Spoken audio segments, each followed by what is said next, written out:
banyak ustadz, para kiai, para habaib, mereka jadi penjilat-penjilat pejabat. Sudah dikatakan bahwa saja fasadur ra'iyah, satu bangsa, satu rakyat, satu masyarakat, satu negara itu rusak karena bifasadil muluk, rusaknya para raja, rusaknya para pemerintahnya, rusaknya penguasa. Rakyat rusak karena pemerintah rusak.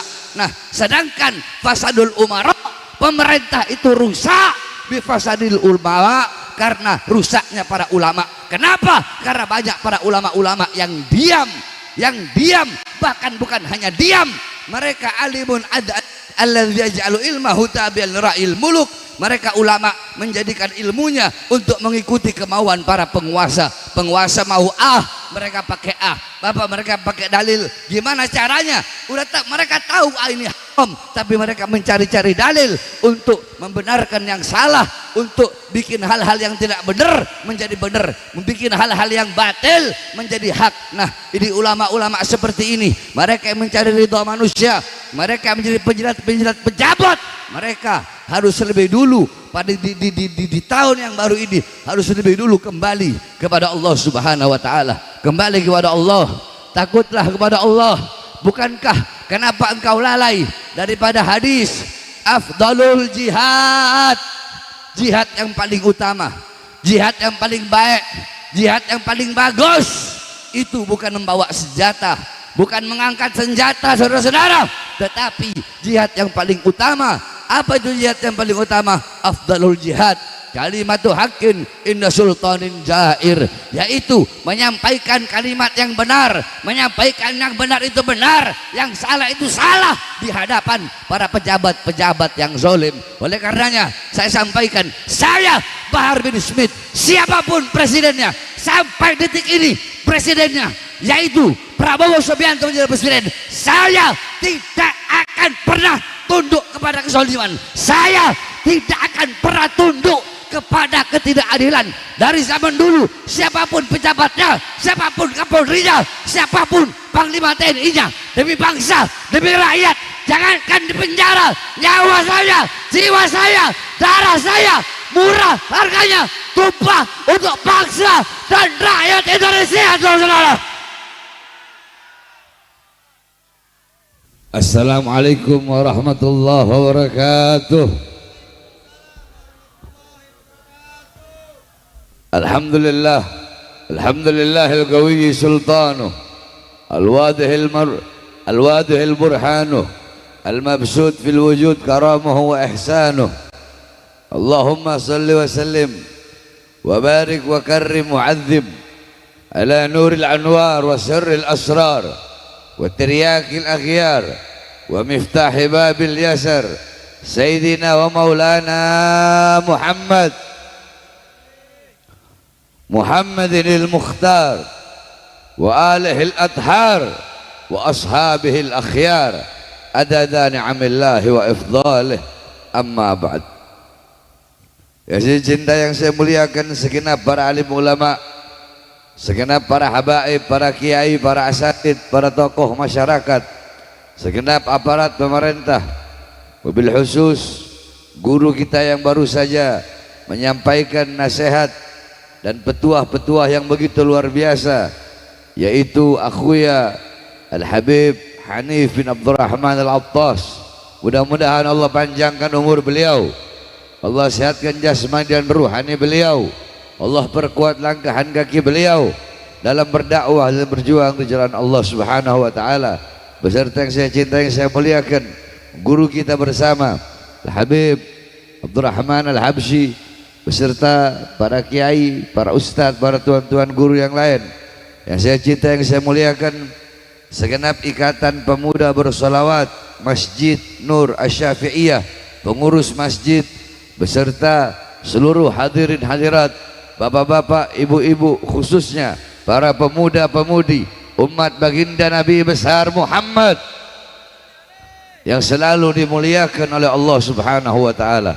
Alhamdulillah, segala puji dan syukur kehadirat Allah yang dimana Allah Subhanahu wa taala telah menjadikan tempat yang mulia ini menjadi tempat yang mulia, tempat yang agung, menjadi tempat yang dimana tempat ini tidak ada tempat yang lebih mulia darinya. Sebagaimana dikatakan Sayyidina Umar bin Khattab radhiyallahu an, innallaha lam yahluk fi wajhil ardi turaban afdal min majlisil ilm. Sesungguhnya Allah tidak pernah menciptakan di muka bumi sejengkal tanah yang lebih mulia, yang lebih utama daripada tanah yang digunakan untuk menuntut ilmunya Allah Subhanahu wa taala. Kita duduk pada malam hari yang mulia ini untuk menuntut ilmunya Allah di tempat yang mulia. Kita menjadi hamba-hamba yang dimana dipilih oleh Allah untuk dipandang dengan pandangan rahmat, dengan pandangan maghfirat, dengan pandangan hidayat, dengan pandangan inayat, dengan pandangan berkat, dengan pandangan kasih sayang, dengan pandangan pengampunan. Insyaallah dosa-dosa kita semua dengan duduk di ini majelis diampuni oleh Allah. Dosa-dosa yang telah lalu, dosa-dosa yang akan datang, dosa-dosa yang tampak, dosa-dosa yang tidak tampak, dosa-dosa yang besar, dosa-dosa yang kecil. Alhamdulillah, segala puji dan syukur kehadirat Allah yang dimana Allah Subhanahu wa taala masih memberikan kita umur yang panjang. Allah Subhanahu wa taala mengabulkan doa kita di tahun baru yang kemarin sehingga kita bisa sampai di tahun baru sekarang. Segala puji dan syukur kehadirat Allah yang telah mengabulkan doa-doa kita di tahun kemarin agar sampai di tahun yang akan datang sehingga kita bisa sampai di tahun yang akan datang 1438 Hijriah. Saudara-saudara, segala puji dan syukur kehadirat Allah yang dimana Allah Subhanahu wa taala memberikan kita umur yang panjang. Allah masih beri kita kesempatan untuk sampai di tahun ini agar kita untuk menjadi semakin hari, untuk menjadi semakin pribadi yang taat kepada Allah, yang patuh kepada Allah, menjadi pribadi yang saleh, yang saleh salehah, alim alimah, abid abidah, zahid zahidah, wari' dan wari'ah. Oleh karenanya sebagaimana saya sampaikan, tahun baru kita, karena tahun baru kita adalah tahun baru Hijriah, tahun baru Hijriah yang dimana setiap mengenang tahun baru Hijriah, setiap yang mengenang tahun baru Hijriah tidak bisa dipisahkan daripada mengenang hijrahnya makhluk yang paling mulia yang pernah berjalan di buminya Allah dan pernah berjalan di langitnya Allah, yaitu hijrahnya baginda Nabi besar Muhammad sallallahu alaihi wasallam. Saudara-saudara sekalian yang dimuliakan oleh Allah Subhanahu wa taala, Al-Imam As-Suyuti mengatakan, al-hijrah intiqal an syai' ila syai'. Hijrah adalah pindah dari sesuatu kepada sesuatu. Al-Imam Al-Qurtubi mengatakan, al-hijrah intiqal min maudhi' ila maudhi' wa qasdu tarkil awal itharan lithani. Beliau berkata hijrah adalah pindah dari tempat yang pertama menuju tempat yang kedua dan memiliki tujuan meninggalkan tempat yang pertama menuju tempat yang kedua. Sedangkan Al-Imam Al-Mujahid beliau berkata al-hijrah tarku dia in khafal fitnah wal ittidari fi dzatillah. Orang-orang yang berhijrah adalah orang-orang yang meninggalkan rumahnya, desanya, kampung halamannya untuk meninggalkan segala fitnah, kerusakan-kerusakan dan penindasan-penindasan. Sedangkan sebenar-benarnya makna hijrah adalah sebagaimana yang disampaikan oleh Nabi kita, Nabi besar Muhammad sallallahu alaihi wasallam, al-muhajir man hajara mimman nahallahu anhu. Kata Rasulullah, orang-orang yang berhijrah adalah orang-orang yang meninggalkan apa-apa yang dilarang oleh Allah, apa-apa yang diharamkan oleh Allah Subhanahu wa taala. Oleh karenanya, saudara-saudara sekalian, jikalau engkau ingin menjadi orang-orang yang berhijrah kepada Allah, berhijrah kepada Rasulullah, maka tinggalkan segala macam perbuatan dosa, maksiat, mungkarat, dhalalat, sayyiat, mukhalafat. Tinggalkan perbuatan dosa, tinggalkan perbuatan maksiat, tinggalkan segala macam hal-hal yang diharamkan oleh Allah Subhanahu wa taala. Maka kita telah menjadi orang-orang yang berhijrah kepada Allah dan berhijrah kepada Rasulullah sallallahu alaihi wasallam. Saudara-saudara sekalian yang dimuliakan oleh Allah, tahun-tahun yang telah berlalu bukan milik kita, tahun-tahun yang akan datang juga bukan milik kita. Terus kapan waktu yang telah berlalu bukan milik kita, waktu yang akan datang bukan milik kita. Terus kapan waktu milik kita? Sekarang adalah waktu milik kita. Yang terlalu bukan milik kita, yang akan datang bukan milik kita. Kapan waktu milik kita? Sekarang waktu milik kita.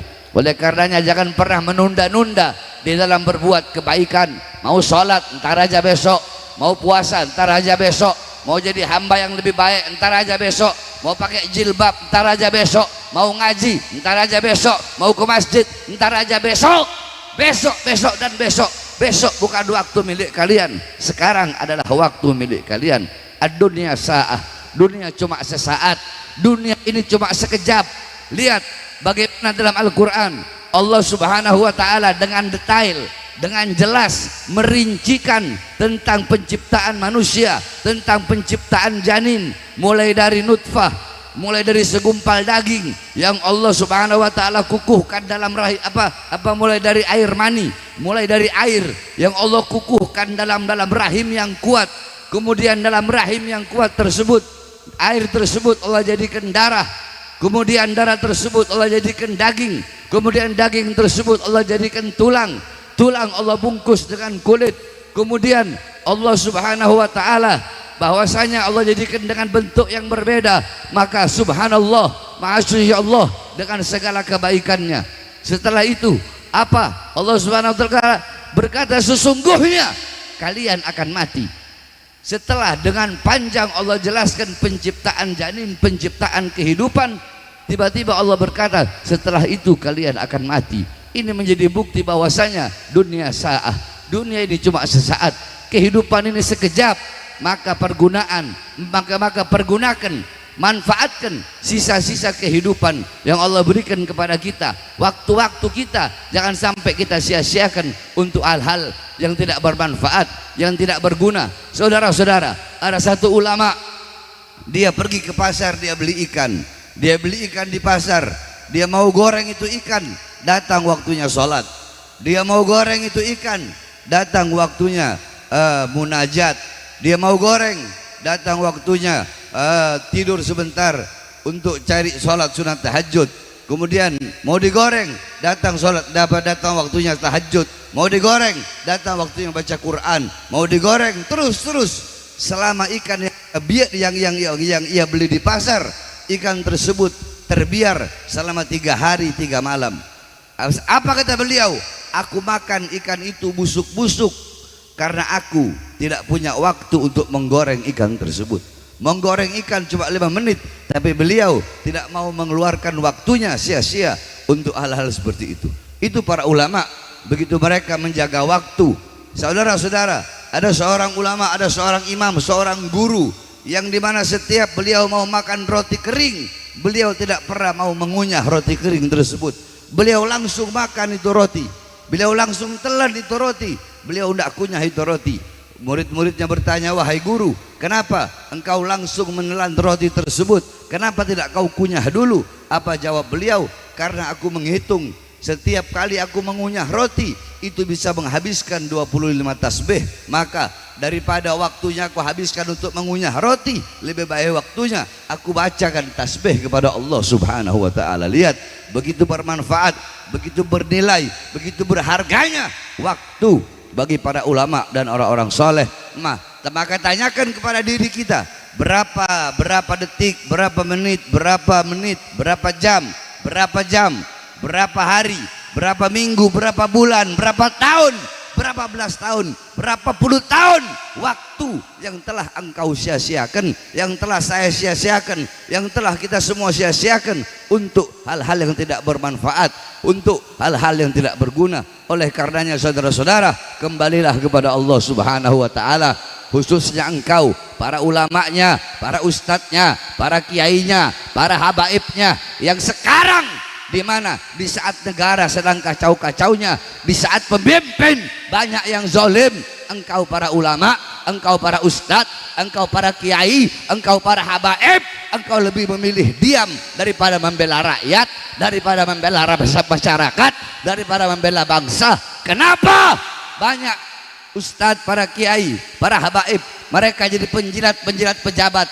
Sudah dikatakan bahwa saja fasadur ra'iyah, satu bangsa, satu rakyat, satu masyarakat, satu negara itu rusak karena bifasadil muluk, rusaknya para raja, rusaknya para pemerintahnya, rusaknya penguasa. Rakyat rusak karena pemerintah rusak. Nah, sedangkan fasadul umara, pemerintah itu rusak bifasadil ulama, karena rusaknya para ulama. Kenapa? Karena banyak para ulama-ulama yang diam, bahkan bukan hanya diam, mereka alimun alladzi yaj'alu ilmahu tabi'an ra'il muluk. Mereka ulama menjadikan ilmunya untuk mengikuti kemauan para penguasa. Penguasa mau mereka pakai Bapak mereka pakai dalil. Gimana caranya? Mereka tahu ini haram, tapi mereka mencari-cari dalil untuk membenarkan yang salah, untuk bikin hal-hal yang tidak benar menjadi benar, membikin hal-hal yang batil menjadi hak. Nah, ini ulama-ulama seperti ini, mereka yang mencari ridha manusia, mereka menjadi penjilat-penjilat pejabat. Mereka harus lebih dulu pada di tahun yang baru ini harus lebih dulu kembali kepada Allah Subhanahu wa taala. Kembali kepada Allah, takutlah kepada Allah. Bukankah kenapa engkau lalai daripada hadis afdalul jihad, jihad yang paling utama, jihad yang paling baik, jihad yang paling bagus itu bukan membawa senjata, bukan mengangkat senjata saudara-saudara, tetapi jihad yang paling utama. Apa itu jihad yang paling utama? Afdalul jihad kalimatu haqqin inda sultanin jair, yaitu menyampaikan kalimat yang benar, menyampaikan yang benar itu benar, yang salah itu salah di hadapan para pejabat-pejabat yang zalim. Oleh karenanya saya sampaikan, saya Bahar bin Smith, siapapun presidennya sampai detik ini, presidennya yaitu Prabowo Subianto menjadi presiden, saya tidak akan pernah tunduk kepada kezaliman. Saya tidak akan pernah tunduk kepada ketidakadilan. Dari zaman dulu, siapapun pejabatnya, siapapun Kapolrinya, siapapun Panglima TNI-nya, demi bangsa, demi rakyat, jangankan di penjara, nyawa saya, jiwa saya, darah saya murah harganya, tumpah untuk bangsa dan rakyat Indonesia, saudara-saudara.